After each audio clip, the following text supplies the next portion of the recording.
Hello and welcome to a very special edition of the Middle East Report. In this programme will be aired a pre-recorded interview that I did with the Deputy Israeli Foreign Minister, Danny Ayalon. In the interview with Danny Ayalon, we discussed what are the opportunities and the challenges facing Israel in 2012. We also discussed the threat posed to Israel by Iran.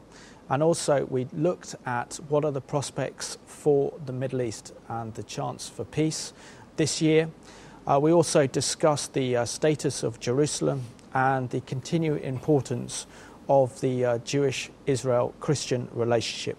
To discuss these very critical issues, I'm joined today by Alex Rifchin, who is a spokesman for the Zionist Federation and also represents the Jewish thinker. Alex, great to have you on the programme again. Alex, we're going to go to very shortly a pre-recorded interview I did with the Israeli Deputy Foreign Minister, Danny Ayalon, talking about the importance of the historic relationship between Christians and Israel and the Jewish state, and the importance of this, as well as looking at Iran, the peace process and British-Israeli relations as well.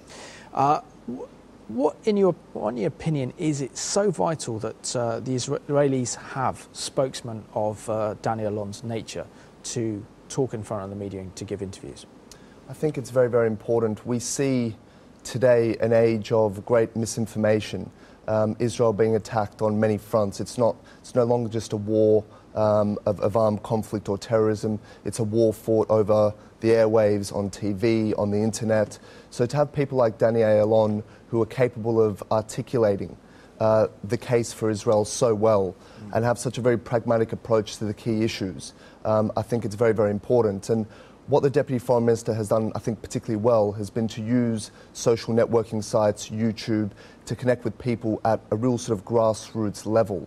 I think Barack Obama was probably the first to make use of that medium to such an extent, but that was in the context of trying to get elected, whereas the Deputy Foreign Minister has done it in order to sort of fulfill his duties as a spokesman for Israel. And he's managed to articulate a lot of the key issues, the status of the West Bank, the peace process, the refugees, that sort of thing. So to have people of Danny Ayalon's calibre is absolutely vital to ensuring that the perpetuation of lies and misinformation with regards to Israel is curtailed. And what's also interesting is that Danny Ayalon also, he represents a long list of very articulate Israeli spokesmen. We had, from the early days, Abba Eban, Israel's first foreign minister and also Israel's ambassador to the United Nations during the State of Israel, right up until the 1967 Six-Day War crisis. A very, very elegant, a very powerful spokesman for Israel.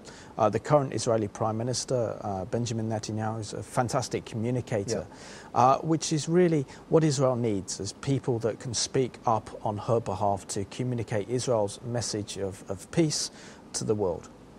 It's very true. We're seeing this increasing barrage of misinformation and attacks on Israel's very right to exist, and we're seeing it expressed at all levels. At university campuses, in the mainstream media, at the United Nations. So it is absolutely vital that Israel has great orators, people of the Prime Minister's and Danny Ayalon's calibre, which can very well articulate the case for Israel. And this is something that the Israelis have just really caught onto, is the fact they really need to improve their public relations, really need to be able to improve their spokesman, and also to understand that we're now living at a 24/7 media news information age, where it's vital to get that information out quickly, fast, and with accuracy. Yeah, absolutely. I mean, the Palestinian lobby has been very active for a number of years now in using social media and social networking to advance their position. to perpetuate a great degree of lies and misinformation about Israel and the nature of the conflict. And Israel is the home of some great advancements in IT, so I think it's high time that they started really embracing that movement themselves and ensuring that at all levels that people are able to hear the truth and hear a different side to what they're used to hearing. I mean, one thing's always amazed me, here we are in 2012, that Israel doesn't have her own international news station, really. Essentially so that Israel can tell her narrative, so that Israel can tell her story to the world, instead of relying upon others to tell her narrative, such as the BBC, Sky, ITN, CNN, for example. Isn't it important that Israel has her own voice, to be a player, to be able to communicate the story that she wants to communicate, instead of relying on others to do so? I believe so. I think Israel has always had a view that the truth will come out. A profound belief in that by being in the right, by doing the right things, that the world will ultimately catch on and see the conflict as it is and not as it's often portrayed. But unfortunately, people believe what they're told. And you see the BBC, which is cast as being a mainstream sort of centrist news entity, spread misinformation about things like the occupation or the right of return for Palestinian refugees, these sorts of issues.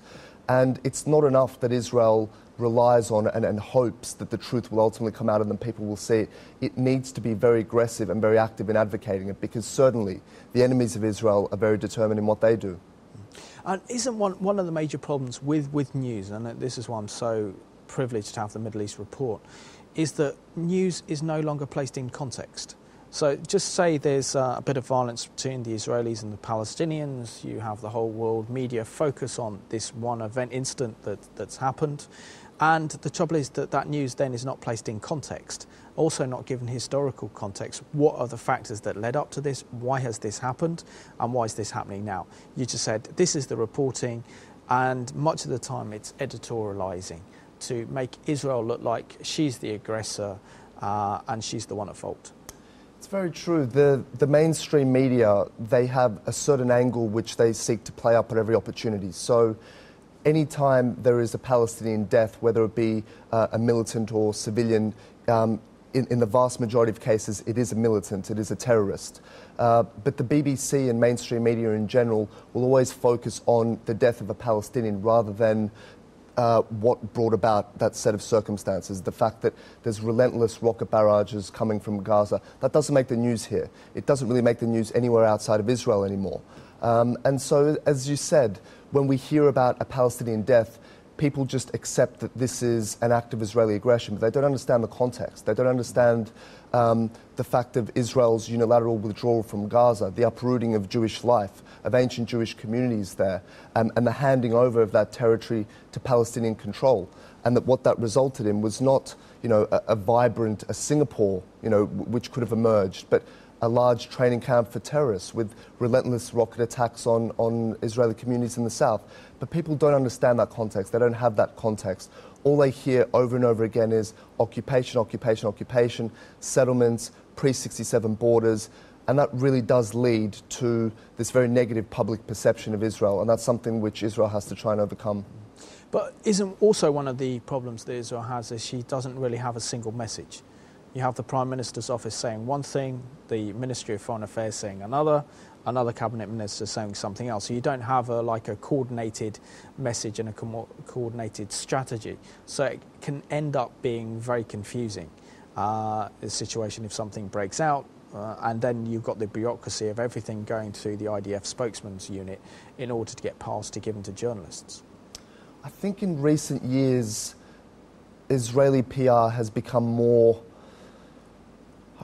perhaps more savvy and more able to stick to a single point. I think we saw this for the first time around the time of Operation Cast Lead, where you had a very unified Israeli position on the events which led up to that operation, Israeli motivation, for that operation. So I think there's been a shift. I think Israel now is performing a lot better on the PR stage, but there's a very grave risk that people have already made up their minds, and once people have decided that the occupation is at fault, that the Palestinians are the weaker party, that they're under the rule of a great colonial power of some sort, once those sorts of false conclusions are drawn by people, it becomes very, very difficult for Israel to change that. But hopefully with enough information coming out, with the truth coming out, with the involvement of people like the Deputy Foreign Minister getting involved on YouTube, slowly, hopefully, the message will get through, the truth will get through to people.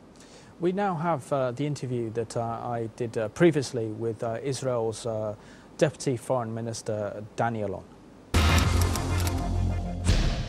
Welcome to a special edition of the Middle East Report. It's a great honour and a great privilege to be joined today by Israel's Deputy Foreign Minister, Ayalon.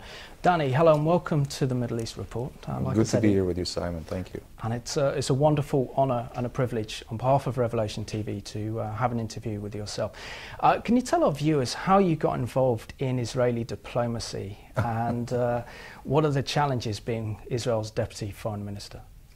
Well, the challenges are numerous, especially to bring out our word to the world. We have been bashed very unfairly for so long, and I thought it's time to just put the record straight so people understand who we are, what we are, why are we there in the Holy Land. And in this respect, I had the pleasure of accompanying former Prime Minister Sharon, and he met the Pope in the Vatican back in the early 90s, and they were talking about religion, interfaith, Judeo-Christian heritage, of course. I vividly remember how Mr. Sharon at the time told the Pope that pilgrimage or visiting the Holy Land, Israel, you do not need a tour guide. All you need is the Bible as a tour guide. And the Pope at the time told him that there is a big difference between Terra Santa and Terra Promissa. He said, Terra Santa, this land is very holy and sacred to Jews, Christians, I guess Muslims, but has been promised, Terra Promissa, only to the Jews. So you were there also for us. This was very emotional. I also feel that we are there by the ordain of God, and we are there for a reason. And I'm very proud of our Judeo-Christian heritage. And I realize that today, in this day and age of instant messaging and IT and technological advance, it is very important not to lose sides with the message. We cannot lose sight with the message that we are there in our own homeland.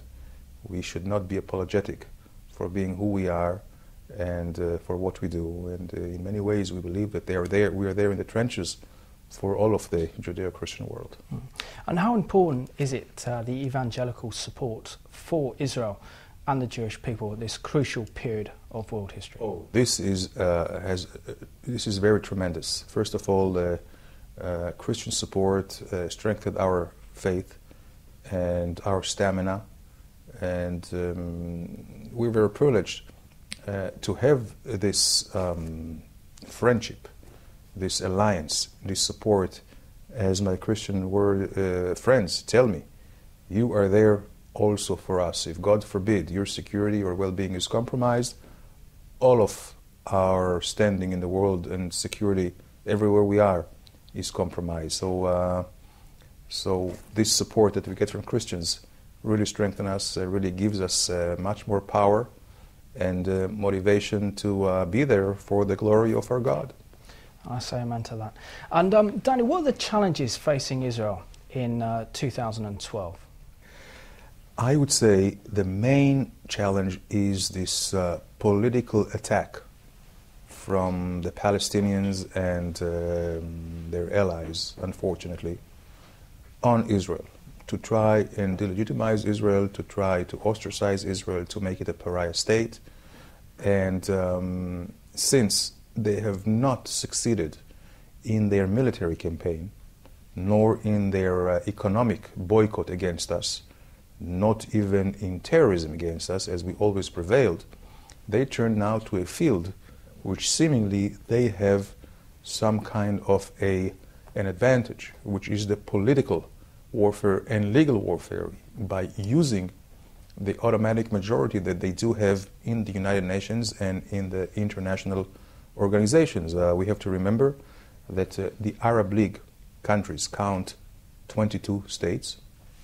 If you add the Muslim countries, the Organization of Islamic Countries is already 57 countries. There are many not allied or non-allied or developing countries, which also, because of oil pressure and other things, pressure are siding with the Palestinians. So they use all this force against one tiny Israel to keep slamming it, and a barrage of lies about us. And this is now the challenge, this political and legal warfare, which has to be fought. It has to be fought on the airwaves. It has to be fought in the cyberspace. It has to be fought in the printed media. It has to be fought in the campuses, with the younger generation.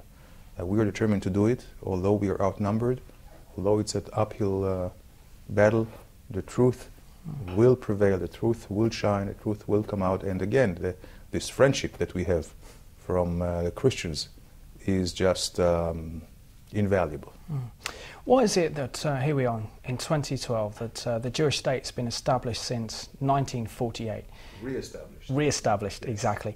And why is it that Israel is the only state whose legitimacy as a very state or a very nation is questioned by the world? And we have nations, new nations like last year's Southern Sudan.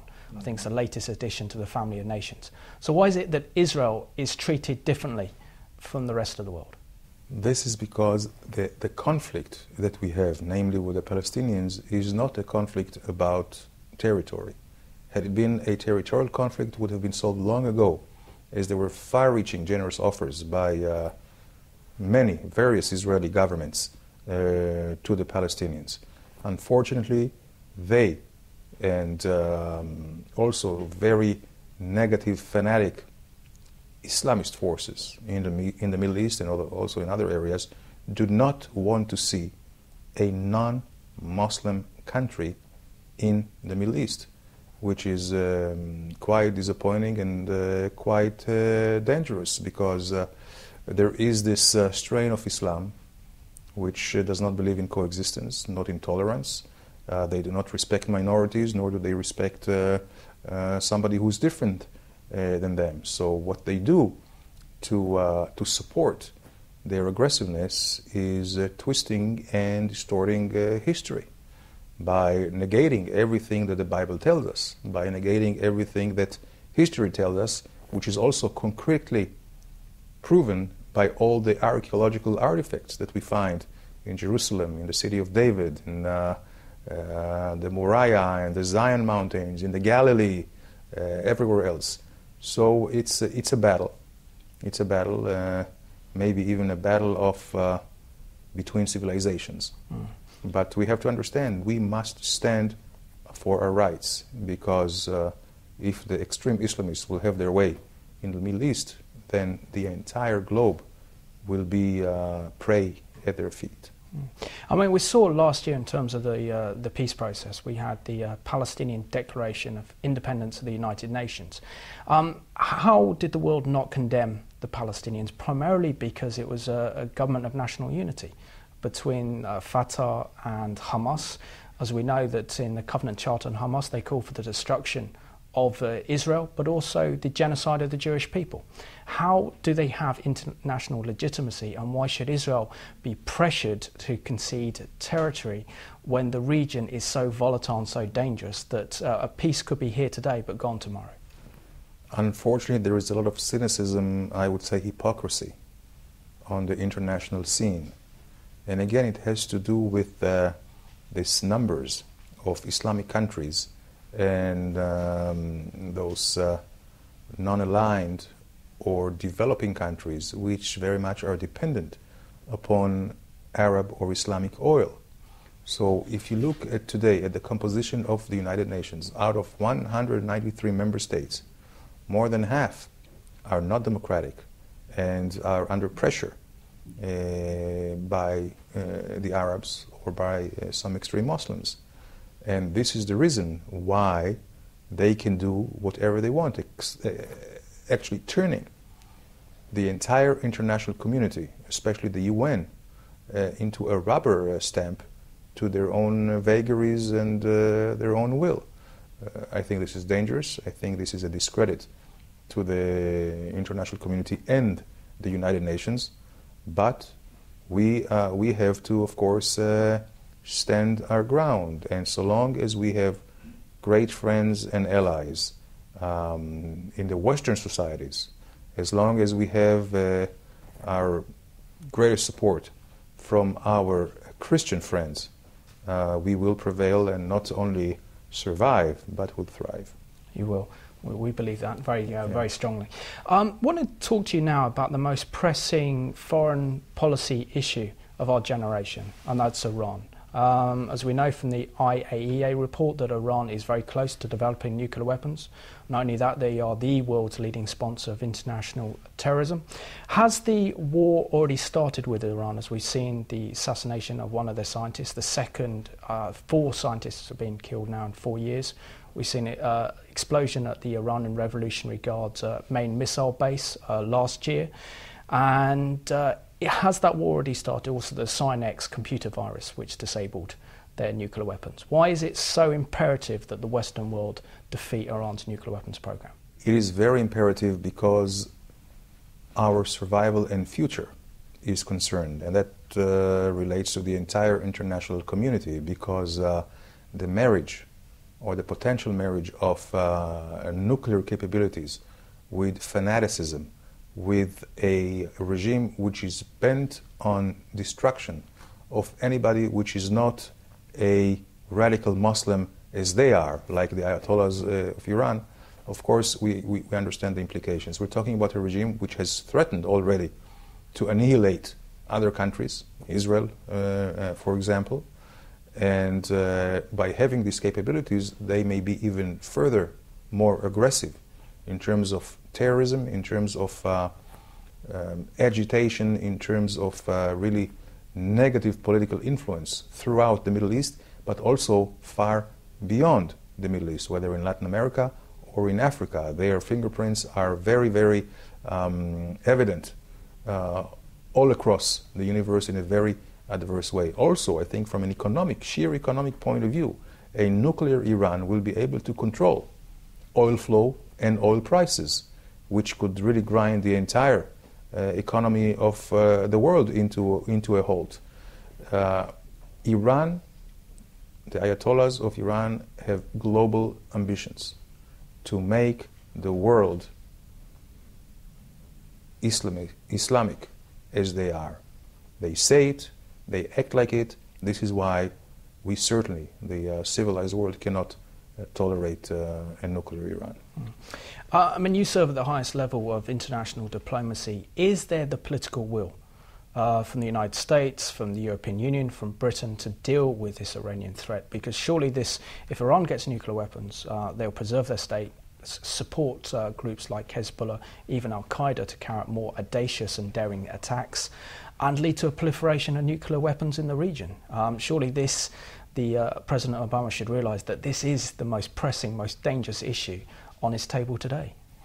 Yes, and I observe a full understanding of that in the United States, here in Great Britain, in most civilized, decent countries in the world. By the way, we also observe an accelerating pace of the Iranian military program, their nuclear program, because they see as the nuclear program not as a end goal, but as means to the end which I previously described, with the hegemony of the Middle East and beyond. By the way, we also note an accelerated pace of these illegal nuclear activities of Iran recently, precisely because they are afraid to lose major allies in the region like Syria and the Assad's regime, and in their mind, nuclear capability is their only immunity or their only insurance policy that they can continue with their domination aspirations and ambitions. Yeah. What was your reaction to the Arab Spring? I mean, the Arab Spring, I think, emerged last year with a great sense of hope that the Arab world would embrace democracy, freedom and liberty. But if we take Egypt, for example, the Muslim Brotherhood and Islamist parties have won 70% of the seats in the parliamentary elections, and they're looking to take power off the military junta in Egypt. Is there not a great danger now that Israel's historic peace treaty with Egypt is coming to an end? Well, I hope not. Notwithstanding some dangerous rhetorics coming out of Egypt, but not in the formal, not in the official way, I would say that any responsible government in Egypt, whether now or in the future, that would address the challenges for Egypt and for the region, will keep the peace with Israel as a high priority. It's important not only for Israel, but also for Egypt and for the region as well. So I believe that the peace treaty will not be in danger. And talking about other issues relating to the peace process, you're here in Britain, you would have had high-level ministerial talks while you're here. What is the extent of the relationship between Britain and the State of Israel today? Well, bilateral relations are exceptional. We are very compatible in terms of our economy, our level of scientific achievement, in terms of our universal values sharing, and also in terms of our interests. There are, unfortunately, some arguments or some disputes over political matters, but I believe these are more disagreements between friends, and we must agree to disagree, and I think it's very important for both countries and peoples not to let these great bilateral relations be contaminated by issues which are outside of the relations, like the Palestinian conflict. And of course we respect the British government's view, which may be different than our views, but we must, again, as friends, agree to disagree, and I believe at the end of the day, once we see a different approach from the Palestinians, things will also be going much smoothly in this area as well. But certainly we should not let the Palestinians or anybody else have a veto power over the very good and important relations between two friends and allies like the United Kingdom and Israel. Definitely. Can I talk to you about Christians? How come Christians who have a real heart and a passion for Israel, because I know that so many of our viewers do, stand with Israel and the Jewish people today? Well, I think that we realize today who our real friends are, who believe in the same things that we do, who really care for us, and who really care for our faith and for our values and, of course, well-being. And today, when there is a threat to all of us, we should really keep together and work together. And I see it on a daily basis. We receive millions of tourists from all over the world. Mostly, they are Christian tourists, and we welcome them very much. It is really very gratifying to see them walking in the land and in the land of Jesus and following his footsteps, whether it's in the Galilee or in Jerusalem. And so we welcome them, and we will continue to work together for really towards a better world for all of us.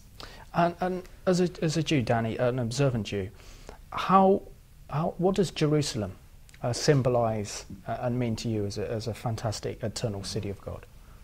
Well, Jerusalem makes us whole. We have to remember that Jerusalem was the reason that we kept as a people in 2,000 years of exile. It was this prayer next year in Jerusalem that kept our faith, that kept us, kept our identity. So it is certainly incumbent upon us now to, I would say, to not only pay respect, but as Jerusalem guarded us as a people, we must now guard Jerusalem. We have to remember that Jerusalem has never been under any sovereign nation but Israel, starting with King David and King Solomon and later Jewish rulers. All other occupiers of Jerusalem were just as such, were occupiers, whether it's the Romans or Greeks or other pagan, and certainly, of course, the Ottomans and the Ottoman Empire or other Muslim rulers. So Jerusalem for us is the city of God. Jerusalem for us is where we started as a nation. Jerusalem for us is a sacred place which symbolizes the holiness of our faith and closeness to God. And do you have a message for our viewers? Absolutely. We very much appreciate and respect our brothers and sisters, the Christians of the world. We invite you to come and visit your heritage. Judeo-Christian heritage is universal to us all. And once you will come and see what we have done in this once desolate place, which was really ravaged by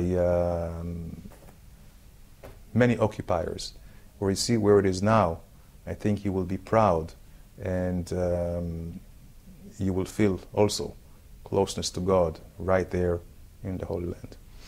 Daniel, I just want to say it's been a pleasure interviewing you today, and I know as a channel, and I know that with our viewers as well, that we stand with Israel, we stand with the Jewish people, and I want to thank you for coming onto this programme, and it's a real privilege for us to give Israel and the Jewish people a voice, and we want to say that we want to stand with you and we want to fight with you. It doesn't matter how difficult life becomes, how difficult the international situation is there. We want to reassure you that our friendship is solid, it's pure, it's genuine, and we're standing with you. So thank you for this interview today. Thank you very much. We appreciate it because we understand that this friendship comes from the most, the deepest place and the most sacred place, and it's not dependent upon any other issues. It's whole, it's true, it's genuine, and it is received just as much. This concludes a very special interview here today with Ayalon, the Deputy Israeli Foreign Minister.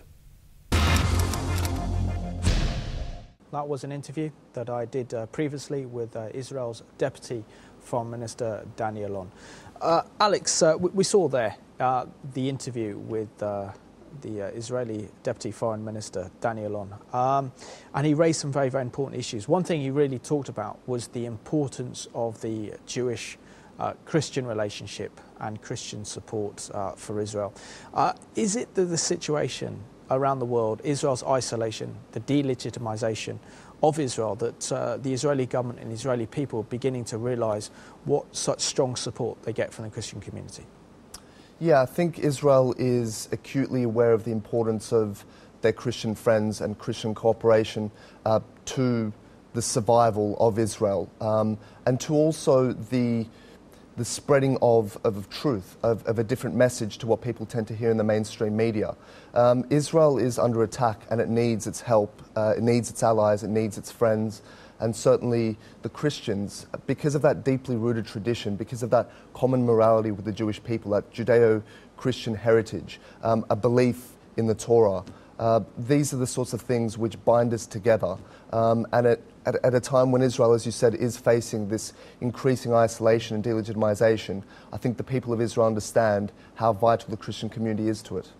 And in terms of our shared Judeo-Christian heritage, it's been the anchorage. It's the anchorage in society that has really kept our morality. It's given us an identity. And it's given us, our society, Western society, a moral platform that's excelled more than anywhere else in the world. But I just want to draw your thoughts to one point. I have a very close friend and mentor who worked in the Pentagon, a Jewish Orthodox guy, worked very, very high up in the Pentagon, and I met him in about 99. He sat with me and he said something very profound. And he said that the Jewish people represent the canary that used to go down the mine shafts, that a couple of hundred years ago, even probably less than that, 70 years ago, the miners would take the canary in a cage down into the mines. And if there were any dangerous gases, the canary would die, and it would act as a warning signal for the rest of the miners to get out because there were dangerous gases. He said that the Jewish people are that canary, that once the Jewish people start to suffer, and as we witness a rise of anti-Semitism in the world, and the Jewish people are again persecuted, then this provides a warning to the rest of the world that what started with the Jews doesn't finish with the Jews. I think that's very true. I think it's a very profound analogy. A society has always been marked in a way by how it treats its Jews, because the Jews have always occupied a position in the diaspora as being, historically, as being a disadvantaged people, an ill-treated people, and a persecuted minority. And inevitably, when the persecution would start with the Jews as a very easy target and a classic scapegoat, it would infect the rest of society and it would spread to other groups. So I think it's very true. And what we're seeing now is not only a rise of anti-Semitism, but accompanying that, we're seeing a broader erosion of the Judeo-Christian tradition. We're seeing Christian communities at threat. You're seeing the Coptic Church undermined and communities there being attacked, churches set alight in Egypt. We're seeing similar events in Nigeria. So there's definitely an implication of growing anti-Semitism which spreads beyond just the Jewish people. It's an indictment on society in general. It shows the way in which society is going.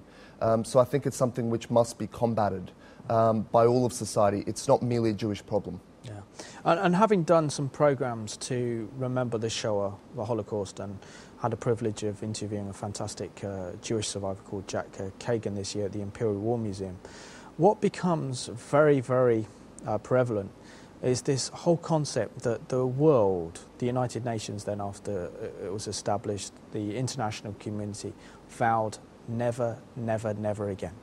And yet in 2012 we have Hamas who have declared in their charter, not only do they call for the destruction of the State of Israel, but call for genocide against the Jewish people.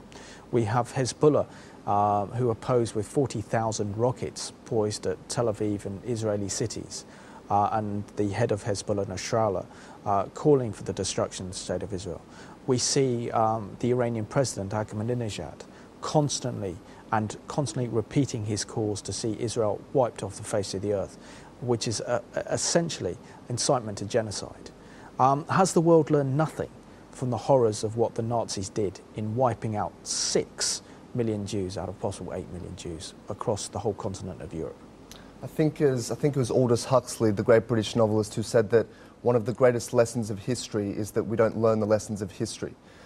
And it's true, it's remarkable that we find ourselves such a short time after the Holocaust in a position where people can brazenly threaten the survival of the Jewish state and the survival of its people.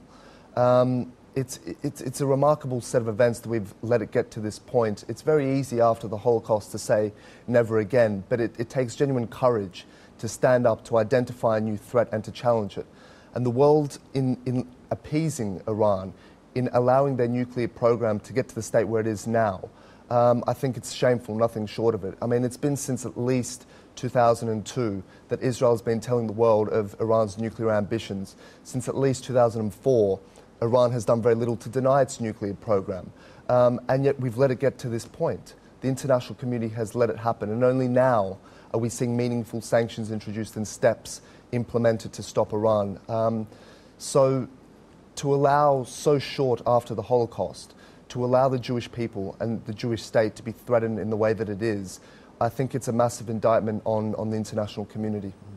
But one thing it's very interesting when it comes down to Israel's foreign policy formation. You had Israel's first Prime Minister, David Ben-Gurion, and the whole concept of his foreign policy was the Iron Wall, that we need to say that we're strong. We need to say that, firstly, as a Jewish nation, we have to protect ourselves. We can't rely upon the international community to protect ourselves.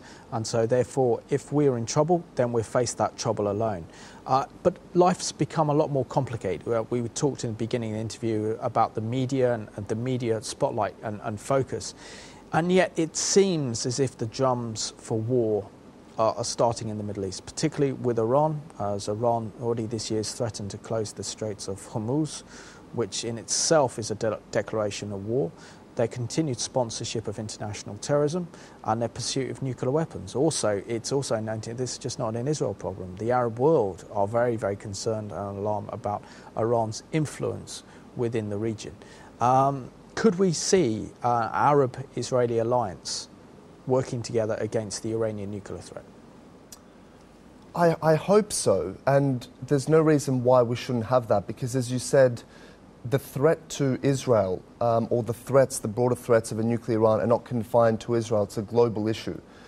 And we're seeing this splintering in Persian-Arab relations, which have never been that good, to be honest. But we're seeing this schism develop in the region between the Sunni kingdom of Saudi Arabia and its allies in the Gulf on the one hand, and Iran with its allies, Hezbollah, Hamas and Syria on the other.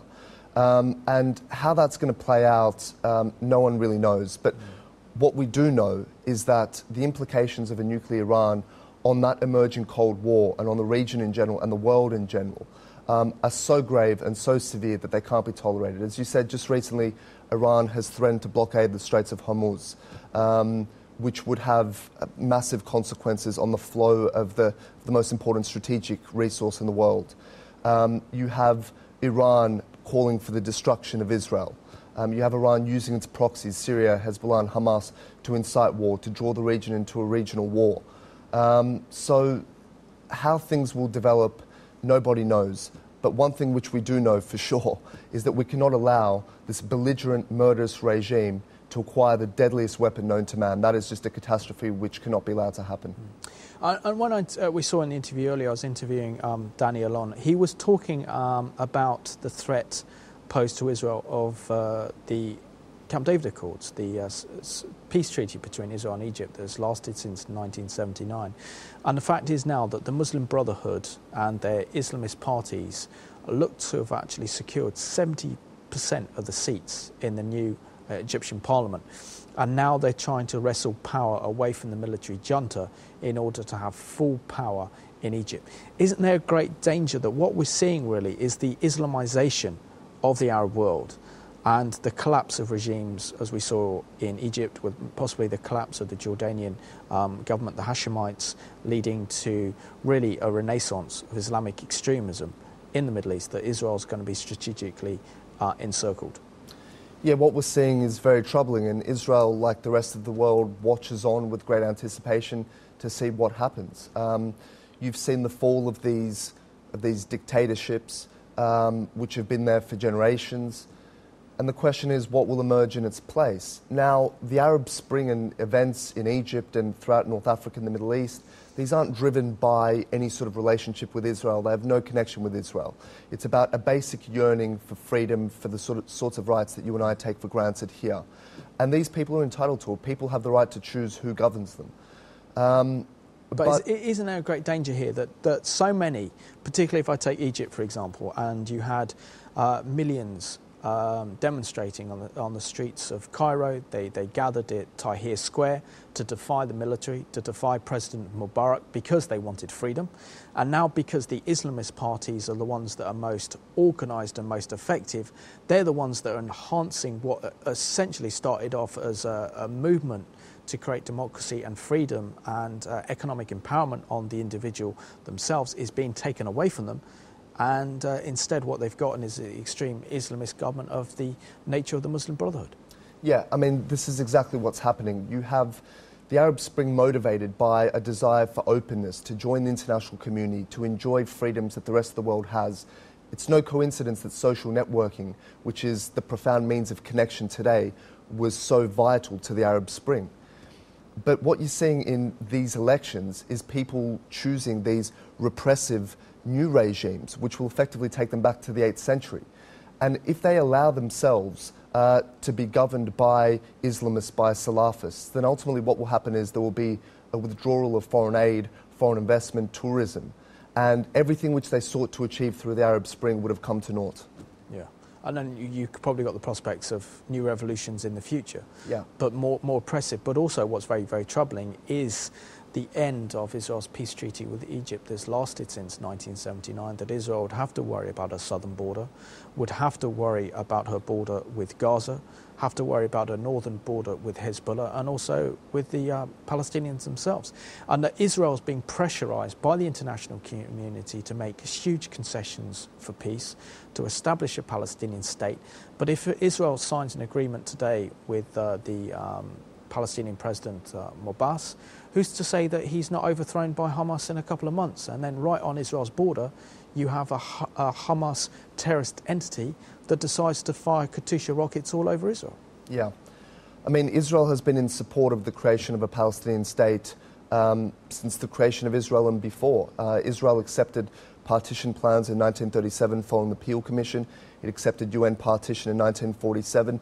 It has always genuinely embraced and through its actions shown an acceptance of the idea of a two-state solution, 2 states for 2 peoples. The problem is that the Palestinians have steadfastly refused to reciprocate that acceptance. There is still a refusal to accept that Israel is the ancestral and national home of the Jewish people and will always remain that way.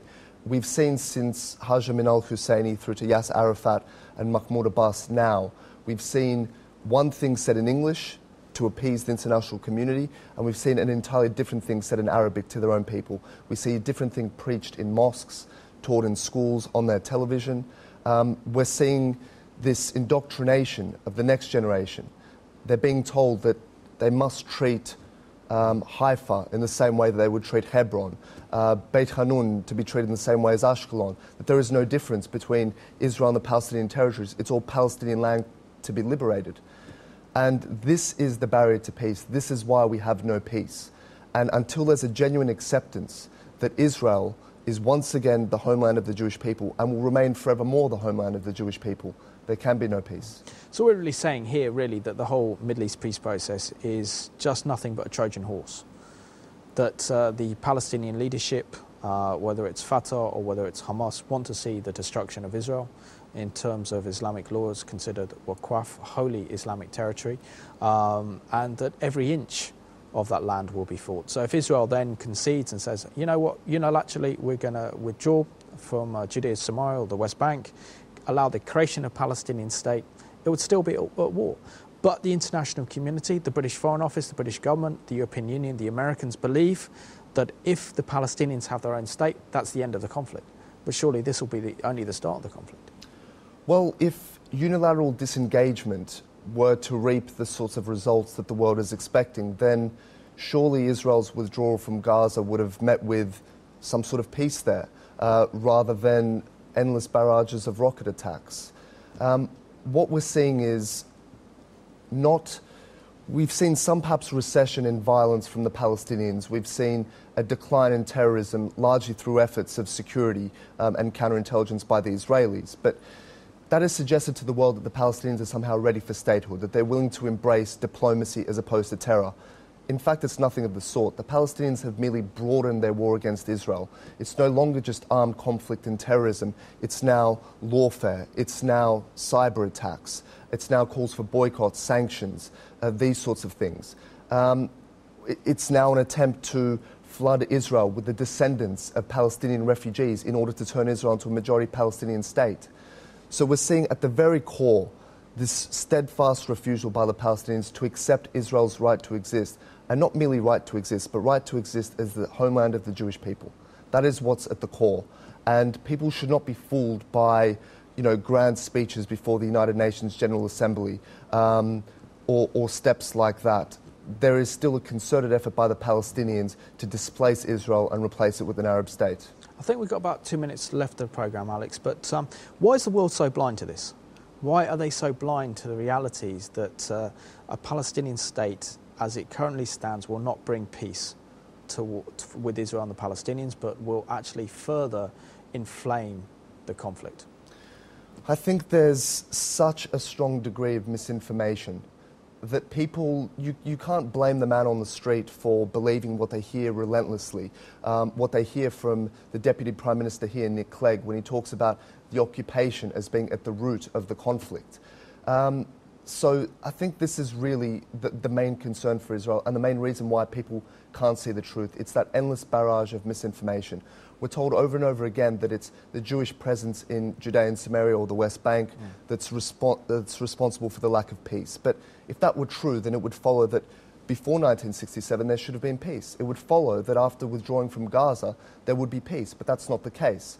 But all we hear is over and over again this notion that it's the Jewish presence there that's at the heart of the conflict. And as long as that level of misinformation continues, I'm afraid, Israel really is fighting an uphill battle. And that's why she needs her friends. Absolutely. And that's why it's so important that Christians who have a heart and a love for Israel stand with Israel and the Jewish people, because I believe we have a duty. And having done programs on the Holocaust, and you remember the horrors of what happened there and how suddenly someone just living an ordinary life, carrying on as ordinary, all changes. Jewish people then sent to ghettos and then the gas chambers, just absolutely horrific. And this is when evil flourishes because a few good men decide to do nothing. Now's the time for action, surely. Exactly. There's an obligation on the world, on every member of the international community, every state, not to take sides or, to back a perceived weaker side over an aggressor. There's an obligation on the world to stand with Israel, to stand with the country, which is a liberal democracy, a beacon of democracy in the region. There's an obligation on the world when other states preach genocide, preach the destruction of Israel, to stand up and to challenge that and not let it pass. There's an information as well on all of us when we hear constant misinformation and slander towards Israel in the news, in the broadstream political discourse, to stand up to it. Alex, it's been a great pleasure to have you on this very special edition of the Middle East Report, so thank you. And I just want to thank you, our viewers, for watching this very, very important interview.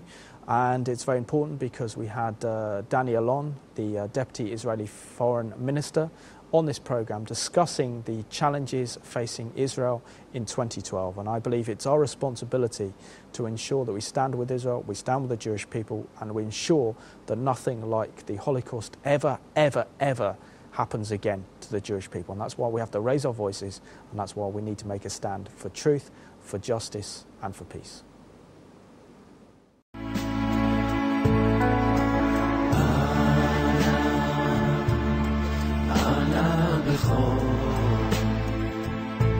גדולת ימינך תתייצר רוח קבל רינה עמך סגבנו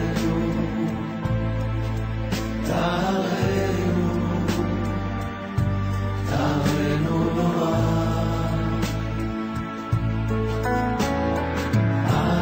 בכוח גדולת ימינך תתייצר רוח קבל רינת עמך סגרנו תרנו רוח נגיבור ראשי חוקך כבבת שערי רחם דרך רחמי צדקתך